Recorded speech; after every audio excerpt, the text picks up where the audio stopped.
Hello and thanks for being on the program Security Focus. For the past couple of episodes, we've been talking about security, especially during this festive season. Today, we'll be talking with the police public relations officer on how to get security tips to stay safe this period. So don't go anywhere.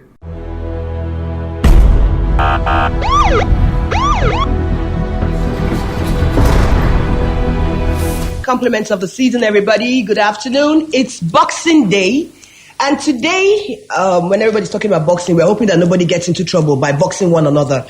We have with us in the studio the Public Relations Officer of Anambra State Police Command, SP Haruna Mohammed. He's also a family member, as far as I'm concerned, of ABS. So many thanks for being with us this festive period. Good afternoon, India Anambra, and happy Christmas. Yes. So now, we've been talking on this program about security during this whole period. And first of all, let me commend all the security forces in ensuring that it was a hitch-free period. We know that, yes, there were one or two random incidences, but on a large scale, it was safe for people. People were moving around. Vehicular movement was safe. Human movement too was also safe. So I commend the police and, of course, other security agencies that joined to ensure this happened successfully.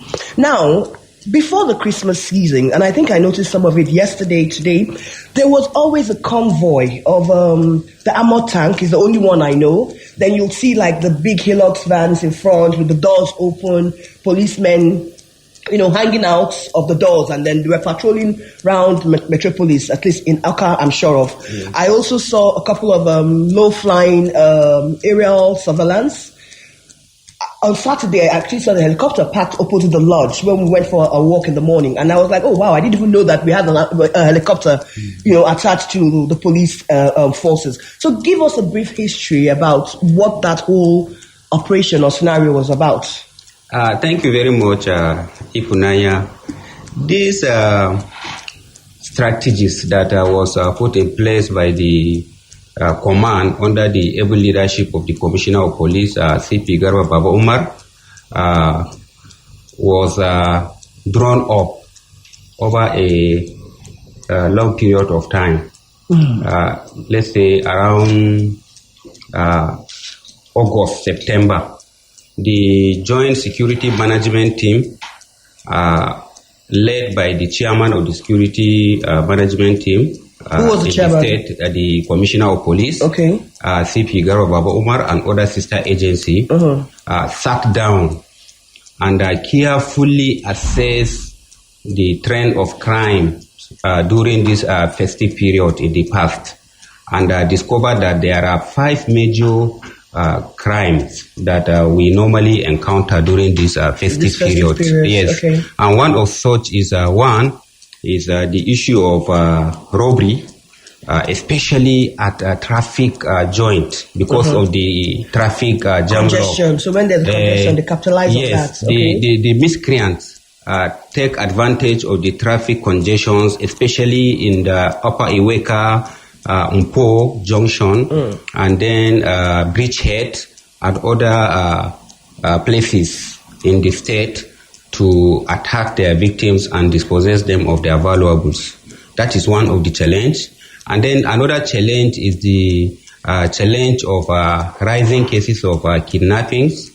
And this also, we normally record such cases during Christmas because the criminal themselves, in as much as the innocent Indian Anambras are planning for their Christmas, the criminals themselves are also planning on how to celebrate their Christmas in their own way by robbing or by kidnapping people for ransom in order for them to also celebrate.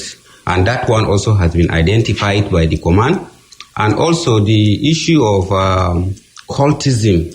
Normally during this festive period, the issue of cultism, case of cultism is always on the rise. And because of that, another strategic action plan was also taken by the command in order to nip in the bud these activities. I think from the beginning of the month till date, 130 something. Up to 200. Had been picked up from different black spots, yes, like you say. Yes. So the This also the issue of cultism, and of course, the possibility of the men of the underworld to attack banks is also not ruled out. And another step was also taken to take a proactive measure in order to curtail such ugly incident. And thank God, the state is still secured. And also this issue of conflict between the farmers and the herdsmen in some of the axes of the state, like Anaku, Ayamelo area. Also, the command also took note of these challenges. So, these challenges that was taken, and lastly, the issue of child stealing as well. So, these are the major 6 points. Yes, these are the major challenges that the command, in collaboration with other joint security teams, that is sister agency, took note of, and they now sat and drew a strategic action plan on how to curtail these menaces or how to minimize these social problems. And one of the major taken was this issue of robbery on the junction, traffic congestion. The commissioner of police personally led a team to all these places I mentioned, the Upper Iweka, the Umpo Junction, the Head Bridge, and other places that normally record this issue of traffic jam. Between 23rd and 24th of this month, he went there and he personally decongested these areas along with the DPOs and area commanders of such areas, and the state recorded a free flow of traffic without any hindrance before and during the Christmas. What about kidnapping? What was the action plan for that? Yes, I am coming to that. And based on that, we also arrested about 5 suspects. Two of them at Mpo, 2 of them at Upper Iweka, and 1 of them at Head Bridge. They were caught doing the act. They were caught robbing people, taking inside the traffic. Yes, taking advantage of the traffic situation to rob their victims. And we recovered weapons like fabricated pistols, and then machetes and other offensive weapons. As I'm talking to you now, they are assisting also with useful information that will help us to conclude the case and then for investigation and then charge them to court after New Year celebration. Then, secondly, the issue of cults. We noticed that few weeks to Christmas, the trend of cultism has been on the rise in geometric progression. And because of that, the Commissioner of Police gave a marching order to all DPOs and heads of striking units, and they embark on intensive raids of black spot and criminal hideout.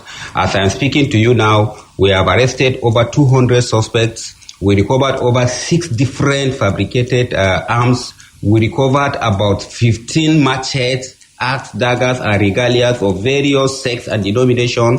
We have some of them, we issued a press release and people saw them, and we charged significant numbers of them to court. We screened some, and then some are undergoing investigation. That is in the area of curtailing the menace of secret cults, and it has calmed down. And that is why in the Anambra are celebrating the Christmas with less threat from secret cult activities. Then number 3, the issue of traffic accident is also a major challenge. And because of that, the Commissioner of Police, CP Garba Baba Umar, directed the divisional police officers to deploy not only traffic warders to highways and other roadblocks, roundabouts, etc., but also conventional policemen were deployed there to ensure free flow of traffic movement and to minimize cases of accident. And as I'm talking to you now, between yesterday and now, we have not recorded any major incident of traffic accident like last year and then 2016 based on the statistics at hand. Then the issue of kidnapping that you are talking about, the command has identified some vulnerable areas that are hitherto prone to issue of kidnapping, and adequate deployment was made in those places. The Commissioner of Police sought for additional manpower comprising the mobile, that is PMF, and other striking units for the Inspector General of Police, and the Inspector General of Police graciously approved the Commissioner of Police request and deployed them. And these units of the PMF have been deployed to so many places, and they are doing wonderful in terms of patrols and then stop and search operations. Let me pause you here. You said vulnerable areas, and then I like that word, because we as citizens are the ones that end up getting kidnapped one way or the other. Yes. So when you say a vulnerable area, what area in terms of personal security would you tell the public is a vulnerable area, so people are aware that, okay, you are not allowed to go to certain kind of areas or avoid certain kind of areas because you could be prone to an incident of kidnapping? The vulnerable areas in terms of kidnappings are spatiotemporal. What I mean by spatiotemporal, that they are related to space and time. Okay. For example, last year, the vulnerable areas joints like shopping malls, like place of worship, like markets, schools, isolated areas within Oka and Newi. But this year, there was a shift. The criminals, because the command had taken over all the security system, security strategies been deployed within the state. It made it very difficult for them to perpetrate their crime within Oka and environment, and within Onitsha and environment in terms of kidnapping. They now relocated to isolated place like Otocha sites, etc., where we had a difficult terrain. There was a communication problems, as well as spatial settlement in terms of population, etc. So they took advantage of that and they relocated to that, and we record an isolated cases of kidnapping in that. But that is notwithstanding, we re-strategized. Okay, great. Yes. So as you're ensuring one location is safe, and the criminals move, you also re-strategize, and it is because of the strategy that we mounted. That's why you see this aerial patrol by the chopper. That's why you see this motorbike patrol. These motorbikes, they were purposely launched by His Excellency on the request of the Commissioner of Police to penetrate areas that are not penetrable by the motorbikes, motor vehicles. The motorbikes coming. Yes. So that was why these motorbikes now came in. How effective is aerial patrol to the layman? For example, I'm on the road and someone is trying to snatch my bag. A motorbike might make more sense in the sense that the policeman can get there or pursue the perpetrator, or a vehicle. But I know the aerial view gives you like a larger scope, so you can see. But in terms of intervention, how does it relate to we in the Anambras on ground when the patrol, the helicopter is up in the air? The aerial patrol is very effective. The essence of this aerial patrol is to identify possible threats. Before they happen? Yes. Okay, identify possible threat and relay intelligence report to the control room. We have a joint operation rooms, and in these joint operation rooms, the state is sectorized. We have less vulnerable point, we have high vulnerable point. Everywhere is sectorized. So whenever there is any information emanating from the air surveillance, it will be passed to the control room, and the control room will immediately contact the units or departments that can tackle such a threat.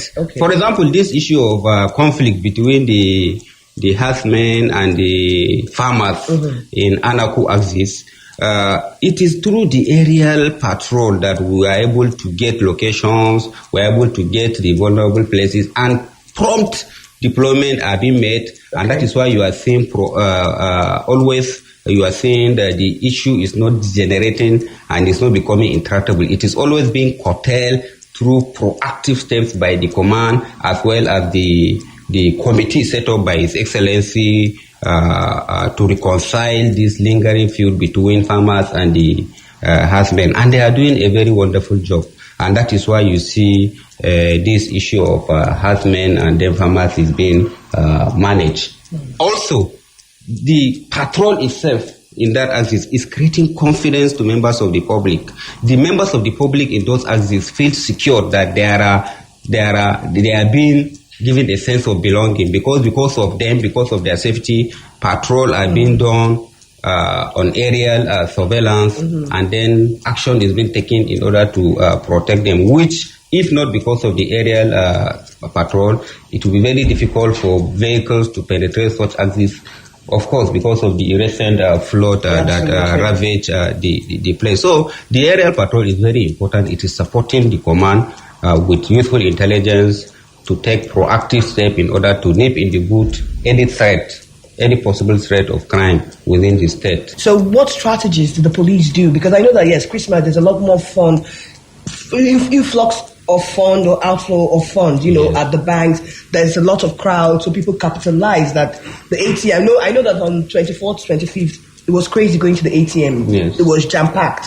What kind of security did they put in the banks to ensure people are safe? In order to show you that the command has taken a holistic approach to all criminal challenges within the state and ensure that no stone is left unturned, the Commissioner of Police has taken all the possible measures to see that no threat from any quarter is being meted on India Anambra during this Christmas and New Year celebration. That is why I say the possibility of bank robbery. And because of that, the Commissioner of Police, in collaboration with other sister agencies, launched a joint Army, Police, and DSS, as well as Security and Civil Defense Corps personnel, and they did their local training at the cantonment, Odisha cantonment, and they were recently unveiled by the Commissioner of Police and deployed to strategic places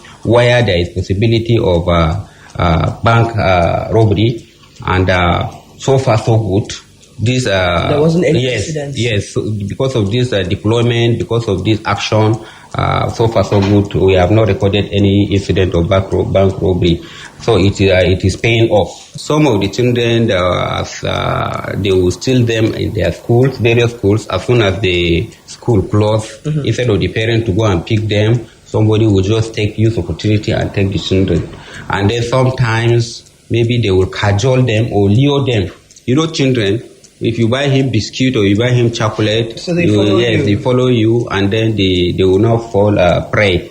And sometimes the children will lost on their way. Like last 2 weeks after church service, a girl of about 3 years, I think 3 years or 7 years, she lost her way, and a good Samaritan quickly brought it to our knowledge, and then we took proactive steps. And then, fortunately, after we made some public announcement, the parent rushed to B Division and claimed their child. So also, last week also, you recall that some children were stolen as far away Port Harcourt, and they were found in Okija, and we made a frantic effort to identify their parent, and fortunately, we got their parent, and that was how it was because we found their parent. That was how we got to know that how they were stolen in the first place.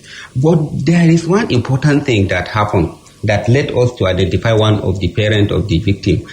The boy was able to memorize the phone number of his auntie.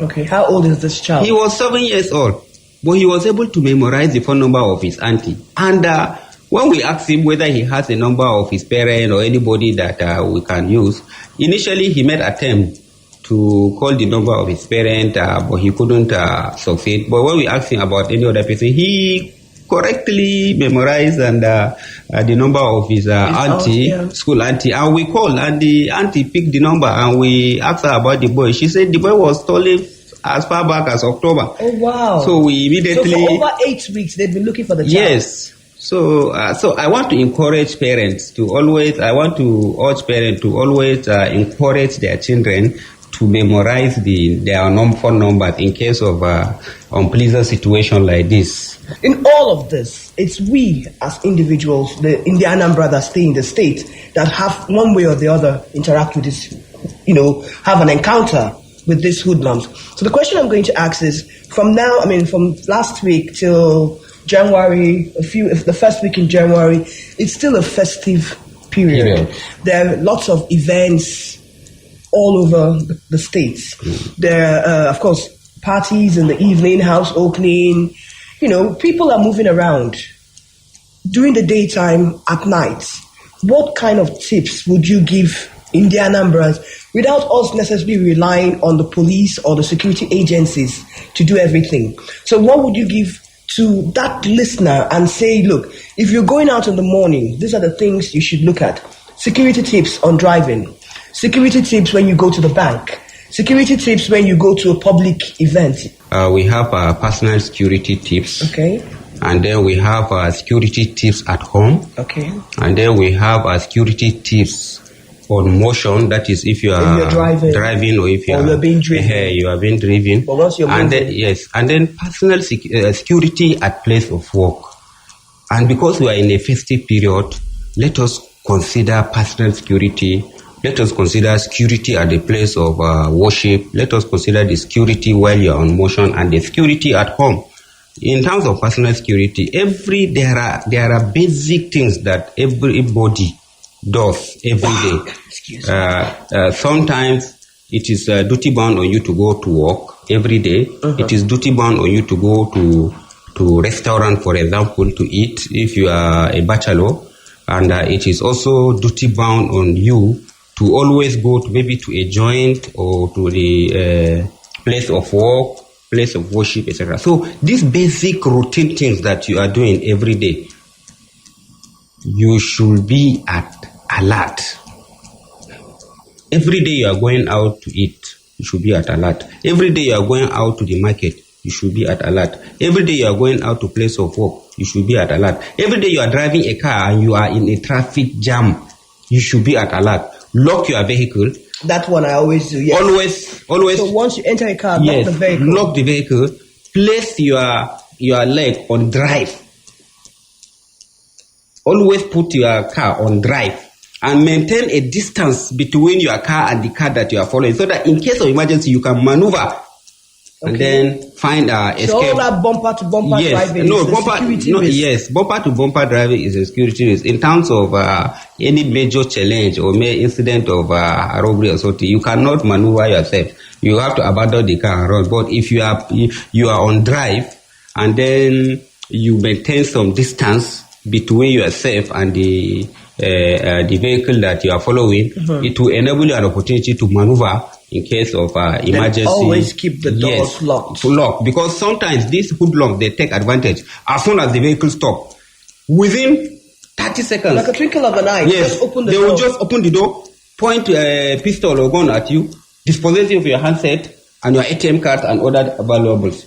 So some people turn their vehicle as their own personal house. You see them keeping their laptops, you see them keeping their ID cards, you see them keeping their international passport, you see them keeping their ATM cards, you see them keeping their handset inside. It is not advisable for you especially to keep these valuables in your car, especially during this festive period. Because the moment these hoodlums succeed, they will dispossess you of those items and they will put you in disarray. And it will be very difficult for you to find replacement of these items. So I want to urge members of the public to always try as much as possible to leave their valuables at home. But what if you get robbed at home too? We are coming to the safety at home. This is safety while you are outside. Motion. Yes. Safety in the vehicle. Yes, these are safety in the vehicle. And also, if you are coming out from your house, you should take a mental note of your environment. Try and strange objects that are not placed. Always, if you come to your house, before you go out, take mental note of the outside environment. If possible, mount a CCTV camera outside your house to monitor activities of people. But isn't that expensive? It's not. CCTV camera is not expensive nowadays. Okay. If you can own a car, then you can own a CCTV camera. Okay. Because personal safety is the key to survival. Okay. If you are not secured, no matter how the property you acquire, now they cannot be of importance to you. Okay. So your safety first. So try and get mental note of the environment before you come out, and even the people, the movement of people. If you are coming out, maybe you are coming to your house from your place of work or somewhere, try and use your mirror, side mirror, your rear mirror to see whether somebody is following you. Once you notice that somebody is following you, don't go home. Okay, so we'll stop here. Move to the nearest police station or go to a crowded place or a secured hotel where you know if there is security in that hotel. Just move there and then and stop there. And then park there. So you should be conscious of yourself and your environment. Okay. That is another safety tips. Okay, great. Before the calls come let us quickly respond to the issue. Absolutely. Number one, the caller. I didn't finish the first caller. The second question of the first caller is that why is it that if the police arrest suspect today, tomorrow they will now see them back on the road? The truth of the matter is that the police is one of the criminal justice system or criminal justice administration. In the criminal justice system, we have the police, we have the prison, we have the court, and then we have the society. The police duty is to arrest, investigate, and then charge to court.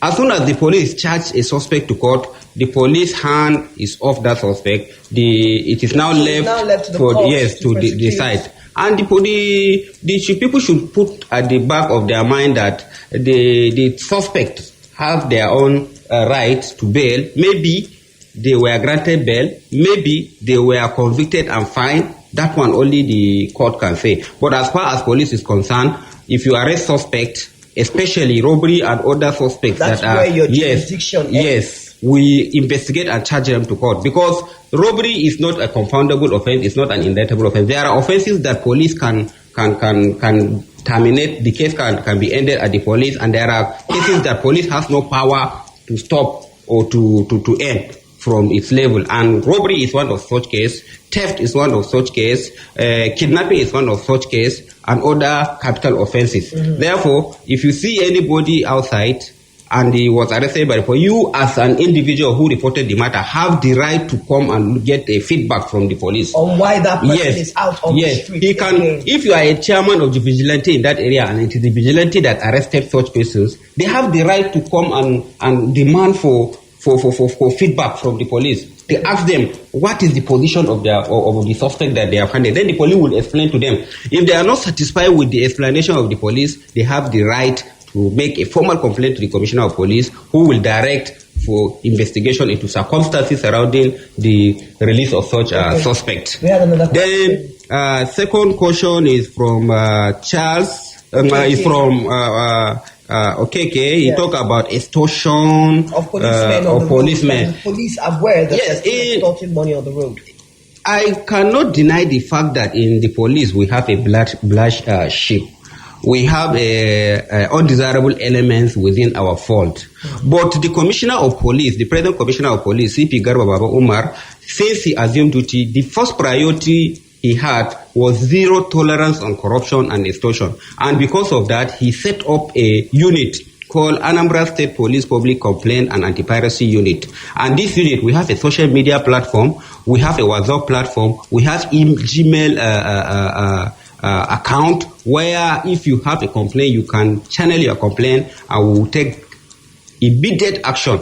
And this, one of the responsibility of this unit is to investigate cases related to extortion and then professional misconduct by the police. As I'm speaking to you now, between 2017 and now, the command had dismissed over 15 policemen found wanting of cases bordering on extortion professional misconduct, extrajudicial killings, etc. And a significant number of them have been reduced to rank, and some of them have been reprimanded, and some are undergoing ordinary room trial. So the command has taken a drastic action, and no sacred cow.